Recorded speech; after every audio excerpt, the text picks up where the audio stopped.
میرے عزیزو، ایک دن پیارے آقا صلی اللہ علیہ وسلم نے جمعہ کی فضیلت بیان کرتے ہوئے فرمایا، جو شخص صبح فجر کے بعد سورہ یاسین کی تلاوت کرے تو اللہ تعالیٰ اس کی دن بھر کی تمام ضرورتوں کو پورا کر دیتا ہے۔ پھر آپ نے فرمایا، جمعہ کے دن ایک ایسی گھڑی آتی ہے کہ اگر کوئی مسلمان اس وقت اللہ سے دعا کرے تو اللہ اسے ضرور قبول فرماتا ہے، اور جو شخص جمعہ کے دن سورہ القحف پڑھے اس کے لیے 2 جمعوں کے بیچ نور پیدا کر دیا جاتا ہے۔ پھر آپ نے فرمایا، جو شخص جمعہ کے لیے پیدل جائے اس کے ہر قدم پر 1 سال کے روزے اور 1 سال کے قیام کا ثواب ملتا ہے، اور جو سب سے پہلے مسجد پہنچے اسے ایک اونٹ قربان کرنے جیسا ثواب ملتا ہے، اس کے بعد گائے،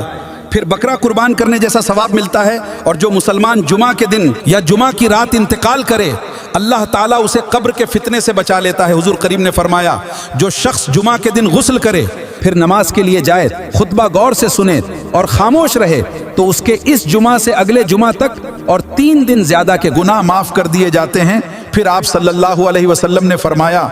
جو آدمی سستی کی وجہ سے 3 جمعہ چھوڑ دے اللہ تعالیٰ اس کے دل پر مہر لگا دیتا ہے، اور حضور نے فرمایا، جمعہ کے دن کثرت سے درود پڑھا کرو کیونکہ تمہارا درود مجھ تک پہنچایا جاتا ہے۔ میرے عزیزو، جو شخص نبی کریم صلی اللہ علیہ وسلم پر ایک بار درود پڑھتا ہے اللہ تعالیٰ اس پر 10 رحمتیں نازل فرماتا ہے۔ اس لیے